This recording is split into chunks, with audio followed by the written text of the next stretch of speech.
ಲೋಕಸಭೆ ಚುನಾವಣೆ ಹೊಸ್ತಿಲಲ್ಲೇ ಕಾಂಗ್ರೆಸ್ ನಾಯಕರು ಆಪರೇಷನ್ ಹಸ್ತದ ಬಗ್ಗೆ ಗಂಭೀರವಾದಂತಹ ಚರ್ಚೆಯನ್ನ ಮಾಡ್ತಾ ಇದ್ದಾರೆ. ಪ್ರಮುಖ ಬಿಜೆಪಿಯ ಅಸಮಾಧಾನಿತ ನಾಯಕರನ್ನ ನಾವು ಕರ್ಕೊಂಡ್ರೆ ನಮಗೆ ಲಾಭ ಆಗುತ್ತೆ ಅನ್ನುವಂತಹ ಒಂದಷ್ಟು ಲೆಕ್ಕಾಚಾರಗಳನ್ನ ವರ್ಕೌಟ್ ಮಾಡ್ತಿದ್ದಾರೆ. ಏನೇನು ಯಾರ್ಯಾರ ಬಗ್ಗೆ ನೋಡ್ತಾ ಹೋಗೋಣ. ಅಭ್ಯರ್ಥಿಯೇ ಆಗ್ಲಿ ಅಥವಾ ಪಕ್ಷಕ್ಕೆ ಬರುವಂತಹ ನಾಯಕನಾಗ್ಲಿ ಆಪರೇಷನ್ ಅಂತೂ ಮಾಡಲೇಬೇಕು ಅನ್ನುವಂತಹ ಇಚ್ಛೆ ಕೆಲವರದಾಗ್ತಾ ಇದೆ. ಅವತ್ತು ಶೆಟ್ಟರ್ ಲಕ್ಷ್ಮಣ್ ಸವದಿ ಪಕ್ಷಕ್ಕೆ ಬಂದಿದ್ರು. ಶೆಟ್ಟರ್ ಅವರು ವಿಧಾನಸಭೆಯಲ್ಲಿ ಸೋತಿದ್ರು ಕೂಡ ಅವರ ಕಾರಣಕ್ಕೆ ಕೆಲವು ಕ್ಷೇತ್ರಗಳನ್ನ ಗೆದ್ರು ಅನ್ನೋ ನಂಬಿಕೆ ಈಗಲೂ ಕೂಡ ಕಾಂಗ್ರೆಸ್ಗೆ ಇದೆ. ಲಕ್ಷ್ಮಣ್ ಸವದಿಯಿಂದ ಕೂಡ ಪ್ಲಸ್ ಆಗಿದೆ. ಹೀಗಾಗಿ ದೊಡ್ಡ ನಾಯಕರ ಆಪರೇಷನ್ಗೆ ಕಾಂಗ್ರೆಸ್ನ ಪ್ರಮುಖ ನಾಯಕರು ಒಲವನ್ನ ವ್ಯಕ್ತಪಡಿಸ್ತಾ ಇದ್ದಾರೆ. ಆ ಲಿಸ್ಟ್ ನಲ್ಲಿ ಬಿಜೆಪಿಯ ಟಿಕೆಟ್ ವಂಚಿತರೇ ಹೆಚ್ಚಾಗಿ ಬಹುವಾಗಿ ಕಾಣಿಸಿಕೊಳ್ತಾ ಇರೋದು ಕಂಡು ಬರ್ತಾ ಇದೆ. ಪ್ರಮುಖವಾಗಿ ಸದಾನಂದ ಗೌಡ ಇರಬಹುದು, ಮಾಧುಸ್ವಾಮಿ ಇರಬಹುದು, ಯಾರು ಬಂದ್ರು ಕೂಡ ಪಕ್ಷಕ್ಕೆ ಲಾಭಾನೇ.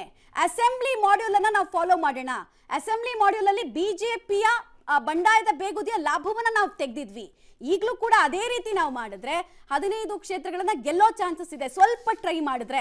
ಸೊ ಆಪರೇಷನ್ ಹಸ್ತದ ಬಗ್ಗೆ ನಾವು ಯಾಕೆ ಗಂಭೀರವಾಗಿ ಚಿಂತನೆ ಮಾಡಬಾರ್ದು ಅಂತ ಹೇಳಿದ್ರು. ಇನ್ಫ್ಯಾಕ್ಟ್ ಸ್ವಲ್ಪ ದಿನದ ಹಿಂದೆ ಡಿಸಿಎಂ ಡಿ.ಕೆ. ಶಿವಕುಮಾರ್ ಕೂಡ ಹೇಳಿದ್ರು, ದೊಡ್ಡವರೇ ಬಿಜೆಪಿಯಿಂದ ಬರ್ತಾರ ನೋಡಿ, ನಾನು ಯಾರು ಅಂತ ಹೆಸರು ಹೇಳಲ್ಲ, ಬಟ್ ಬರ್ತಾರ ನೋಡಿ ಅಂತ ಹೇಳಿದ್ರು. ಅಟ್ ದ ಸೇಮ್ ಟೈಮ್ ಇನ್ನೂ ಒಂದು ಮಾತು ಹೇಳಿದ್ರು, ದೊಡ್ಡ ಹುಲಿಗಳನ್ನ ಹಿಡಿದಾಕಿದ್ದೆ ನಮ್ಮ ಪಕ್ಷದವ್ರು ಒಪ್ಲಿಲ್ಲ ಅಂತ. ನಮ್ಮ ಪಕ್ಷದವ್ರು ಒಪ್ಪದೆ ಹೋಗ್ಬಿಟ್ರು, ಇಲ್ಲಾಂದ್ರೆ ದೊಡ್ಡವ್ರನ್ನೇ ಕರ್ಕೊಂಡು ಬರ್ತಿದ್ದೆ ಅಂತ. ಬಟ್ ಸ್ಟಿಲ್ ಅವ್ರು ಯಾವಾಗ್ಲೂ ಒಂದು ಹೇಳಿಕೆ ಕೊಡ್ತಿರ್ತಾರೆ, ನಮ್ಮ ಪಕ್ಷಕ್ಕೆ ಯಾರೇ ಬಂದ್ರು ಕೂಡ ಸ್ವಾಗತ ಅಂತಕ್ಕಂಥದ್ದನ್ನ. ಹಾಗಾಗಿ ಅವರ ಪಕ್ಷದಲ್ಲಿ ಅದು ನಾಯಕರ ಕೊರತೆ ಅಂತಲ್ಲ, ಎಲೆಕ್ಷನ್ ಸ್ಟ್ರಾಟಜಿ ಅದಷ್ಟೇ. ನಾಯಕರ ಕೊರತೆ ಅಂತ ಅನ್ಕೊಳಕ್ಕಾಗಲ್ಲ. ಈಗ ಮಾಧುಸ್ವಾಮಿ ಅವರು ಒಂದ್ ವೇಳೆ ಬಂದ್ರು ಅನ್ಕೊಳ್ಳೋಣ, ತುಮಕೂರು ಭಾಗದಲ್ಲಿ ಒಂದಷ್ಟು ಬಲ ಬಂದಂಗಾಗುತ್ತೆ. ಸದಾನಂದ ಗೌಡರು ಬಂದ್ರು ಅಂತ ಅನ್ಕೊಳ್ಳೋಣ, ಒಂದಷ್ಟು ಬಲ ಬಂದಂಗಾಗುತ್ತೆ.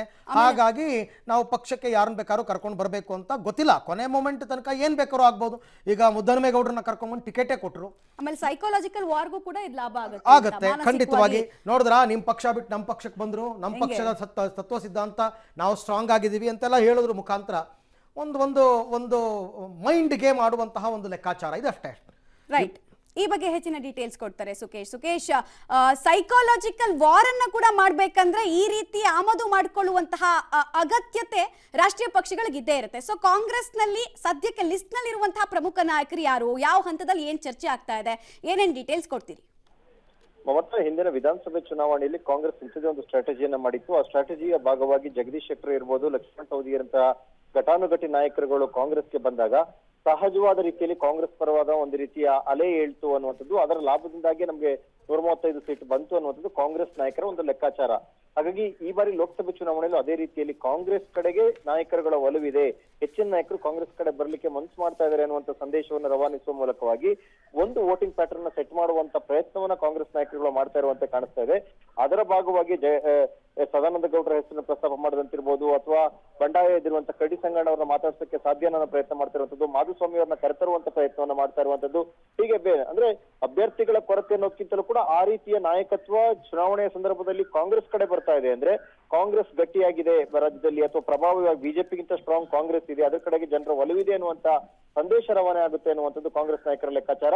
ಈ ಲೆಕ್ಕಾಚಾರವನ್ನು ಇಟ್ಕೊಂಡೇ ಒಂದು ಸೆಳೆಯುವಂತಹ ಪಕ್ಷದ ಕರೆತರುವಂತಹ ಪ್ರಯತ್ನವನ್ನ ಕಾಂಗ್ರೆಸ್ ನಾಯಕರುಗಳು ಮಾಡ್ತಾ ಇದ್ದಾರೆ. ಇದು ಕಳೆದ ವಿಧಾನಸಭೆ ಚುನಾವಣೆಯ ಸಂದರ್ಭದ ಸೇಮ್ ಸ್ಟ್ರಾಟಜಿ ಅನ್ನುವಂತ ರೀತಿಯಲ್ಲಿ ಕೂಡ ಕಂಡು ಬರ್ತಾ ಇದೆ. Mamata. Okay, thank you Sukesh ತಮ್ಮ ಎಲ್ಲ ಮಾಹಿತಿಗಾಗಿ.